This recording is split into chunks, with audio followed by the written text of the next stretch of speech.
Hello everyone, my name is Sean and I'm the artist and the creator behind Christ Life Art. Alright guys, I am really excited today to share with you about my latest relief print of 2021. It's titled New Mercies. So this print was a really unique experience for me. It was something new. It was working in what's called a reduction print. So that's where you take one piece of linoleum and you use it to print multiple colors to get your final image. So you cut away some, you print one color, you cut away some more, print another color, and you build it up in layers. And at the end, you end up with this mangled piece of linoleum. But it's a really cool process to get multiple colors. And man, I loved working with it. And so I'm excited to do some more in the future to share with you guys. But the process and the technique isn't really why we're here right now. So let's talk about the purpose behind this print. All right, so this print was created to be a reminder to us that every day, driven by his steadfast love, the Lord never ceases to show up with new mercies for us. Our souls are able to rest daily in this expectation, and it will not disappoint us. And all of this finds its roots in Lamentations 3:23 through 24. It says, "The steadfast love of the Lord never ceases. His mercies never come to an end. They are new every morning. Great is your faithfulness. The Lord is my portion, says my soul. Therefore, I will hope in him." And what a beautiful promise from God. And what a foundation that is firm and sure for us to put our hope in. He is faithful and his mercies are new every morning. And what are these mercies when we think about that? What do we need to see in that? Well, by definition, mercy is not getting a punishment that you deserve. And given the context and the call to repentance that's taking place in Lamentations, I believe these mercies could be summed up as the provisions, the strength, and the correction our souls need to embrace living the life that God has for us in the day that is set before us. So what I want to try and do is unpack some of those thoughts and some of those ideas and see some key takeaways in those and what this print should be pointing us towards when we see it. All right, so first, in his mercy, God offers daily provision. So to see this, let's consider the people of Israel as they traveled in the desert after being delivered from Egypt. Here they are living out their freedom, right? They're no longer slaves, no longer in bondage. They're fully free, yet they were suffering from hunger. So while God's power and might had fully freed them from their captivity, they were not free from their dependence on God. And rather than coming to him in dependence and faith, they came to grumble. In Exodus 16, the people said, "Oh, would that we had died by the hand of the Lord in the land of Egypt, when we sat by the meat pots and ate bread to the full. For you have brought us out into this wilderness to kill this whole assembly with hunger." And I don't know if that sounds familiar to you, but it does to me. Because sometimes in my life, I can say, "God, I trusted you. I trusted that you would forgive me. I trusted you to save me. I trusted you to deliver me from my bondage to sin." But what gives? Everything is supposed to be good now, right? Life was a bit easier back when I was still a slave to my sin. And so quickly we can forget what God has freed us from and how he promises to go with us. But God, showing his steadfast love to his chosen people, he met them there with new mercies and provided them the means to survive. And he gave them the bread from heaven, manna, to eat. In Exodus 16:17 through 18, it says, "They gathered, some more, some less. But when they measured it with an omer, whoever gathered much had nothing left over, and whoever gathered little had no lack. Each of them gathered as much as he could eat." In the same way that God provided physically to keep Israel alive in the wilderness, he provides the means we need daily to stay awake and alive spiritually. He promises to sustain us with his provision of mercy, new, fresh mercy every day.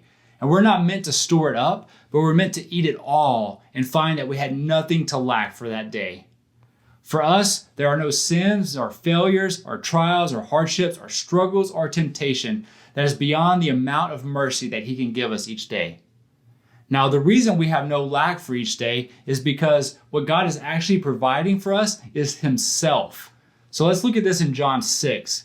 In verse 29, it says, "Jesus answered them, 'This is the work of God, that you believe in him who is sent.' And they said to him, 'Well, then what sign do you do that we might believe and see? What work do you perform? Our fathers ate manna in the wilderness. As it is written, he gave them bread from heaven to eat.' Jesus then said to them, "Truly, truly, I say to you, it was not Moses who gave the bread from heaven, but my Father gives you the true bread from heaven. For the bread of God is he who comes down from heaven and gives life to the world." And they said to him, "Sir, give us this bread always."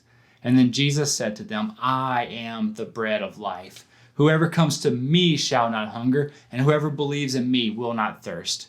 And we need to hear that in Jesus we have everything our souls need. Daily provision of himself, his mercy, his care, his sustaining presence in our lives. He is the one that we're to hunger for and cling to. I heard a pastor once say that we don't drive our car on yesterday's gas, and we don't live in faith on yesterday's mercies. We don't live today in yesterday's time with Jesus, so we sit with him today and we receive the new mercy that he has for us. Okay, so second is that in his mercy, he wants to provide us daily strength that we need. So Philippians 4:11-13 says, "I have learned in whatever situation I am to be content. I know how to be brought low, and I know how to abound. In any and every circumstance, I have learned the secret of facing plenty and hunger, abundance and need. I can do all things through him who strengthens me."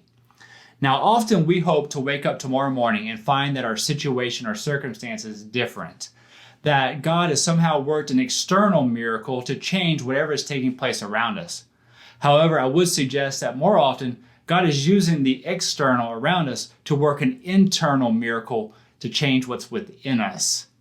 He provides us the strength that we need to walk every day in our lives with full contentment, prepared for what he desires to do in us and through us, all with the goal of glorifying him as he provides us the strength needed to do it. He is acting to strengthen us as we continue to walk on in this life. Where we run into the problem, however, is when we wake up to face the same circumstance and buy into the lie that God is not providing his strength because the mountain is still in front of us in our lives. And sure, for some people in some situations, God has worked that miracle to remove a mountain and to remove those situations. However, also at other times, he comes in to do deeper work inside of us, teaching us to lean into the strength that he is providing to keep our feet from slipping as we reach for the next handhold to scale the slopes that we're trying to overcome in our lives. So some mountains he moves, and others he empowers us to scale. And he not only does this just to strengthen us inside of us, but he also has work that he wants to do through us. So a question worth asking is, how will the strength he is providing to you through this mercy, through the strength to endure, to overcome, to sustain our faith, how is that functioning as ministry to others? God doesn't provide for us our daily needs for strength just for our mere consumption. But I think he also does it so that we can show others where to find the same provision. So again, don't miss out on the strength that he's given you each day, and don't miss out on what he wants to do through that in your life and in the lives of others. All right, so last up is that in his mercy, he offers daily correction. So when we think of mercies being provided, we rarely put discipline in that category. But if we think, mercy is being withholding what we do deserve, let's consider what we do deserve. So Romans 1:28 says, "And since they did not see fit to acknowledge God, God gave them up to a debased mind to do what ought not to be done. They were filled with all manner of unrighteousness, evil, covetousness, malice. They were full of envy, murder, strife, deceit, maliciousness. They were gossips, slanderers, haters of God, insolent, haughty, boastful, inventors of evil, disobedient to parents, foolish, faithless, heartless, ruthless. Though they knew God's righteous decree that those who practice such things deserve to die, they not only did them, but gave approval to those who practice them." That's what we deserve. In our sin, we deserve to be left to ourselves, to destroy ourselves and destroy others. But by his mercy, those who give their lives over to God, and place their faith in Christ, he treats as beloved children. Now let's compare that to Hebrews in chapter 12, verse 7. It says, "It is for discipline that you have to endure. God is treating you as sons. For what son is there whom the Father does not discipline?" Let's jump down to verse 10. It says, For they disciplined us for a short time as seemed best to them. Our earthly fathers did this. But he, God, disciplines us for our good, that we might share in his holiness. For the moment, all discipline seems painful rather than pleasant, but later it yields the peaceful fruit of righteousness for those who have been trained by it. Now it is an act of mercy to withhold what you deserve in his judgment, to be left in our sin, to destroy ourselves. And it is abundant grace to offer discipline. And it is by his steadfast love that he brings correction into our lives. And it shows that we're his children, because he doesn't do it out of wrath or anger. He doesn't correct us out of anger. All his anger and wrath was poured out on Christ. And so for those who put their faith in Jesus, the only thing left towards them is grace. And it is his steadfast love and grace to show mercy, to withhold his judgment, but to bring in discipline. It shows that he loves his children and he wants to correct them. So don't miss that as part of his daily provision of mercy, that he will bring correction into our lives, and it's because that he loves his children. All right, everyone. So that's all about my latest relief print titled New Mercies. So I hope you enjoyed checking it out. If God spoke something to you through that, I'd love to hear about it. You can drop me a comment or even share it so that way other people can hear about it too. So if you'd like to get one of these handmade prints, you can pick them up on my Etsy shop. I'll have them available there. So the paper size is trimmed to an 8x10. The print size is roughly about 5x7. So you can drop these in an 8x10 frame really easily, much like the one that I have back behind me. Also, I have some that are pre-matted as well. So if you want to get one that is pre-matted, I have these ready to go, and they could drop in an 11x14 frame. So both of those are on my Etsy shop, and you can check those out there. I'm also going to be doing a giveaway as usual. So with this print, I'll be doing a giveaway of 2 prints on social media. So you can follow me on Facebook and Instagram, just at Christ Life Art. You can find me there and get entered into the giveaway to try and win a print. Also, I haven't done one in a while because of the weather and also obviously because of COVID, but I'm going to do a hope drop. So this is where I'm going to take 3 of my prints, package them up in a weatherproof package and all this, and drop them around the Oklahoma City area. So be watching for those. If you want to go on a scavenger hunt and try and find them, you can follow me again on Instagram and Facebook, and I put out posts once they're out and show pictures of where they're at, and you can go and try and pick up a print. Also, if you really want one of these prints or some of this artwork, I'm making it available on my website at christlifeart.com, where you can go and actually download a PDF that's printable. So while these are handmade prints that I make by carving the linoleum, running them through the press, and doing the process, you could actually print one out at home. So you could download the artwork, print it out, cut it out, and put it in a frame and have it. That, you know, if you're not able to purchase a print, or if you don't win a giveaway, but you still want the art in your life to encourage you, I want you to be able to have access to that. So you can get the art again at my website. I'll have links to all those things down below.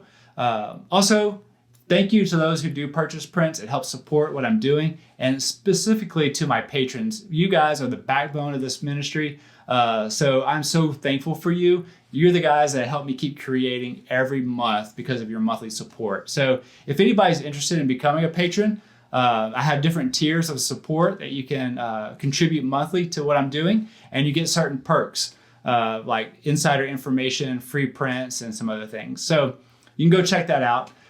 Again, thank you guys for watching this, and I truly hope that you know deep down in your heart that there is one God, and he's given us one goal, and that is his glory. So wherever you go from here, I pray that you go glorifying him.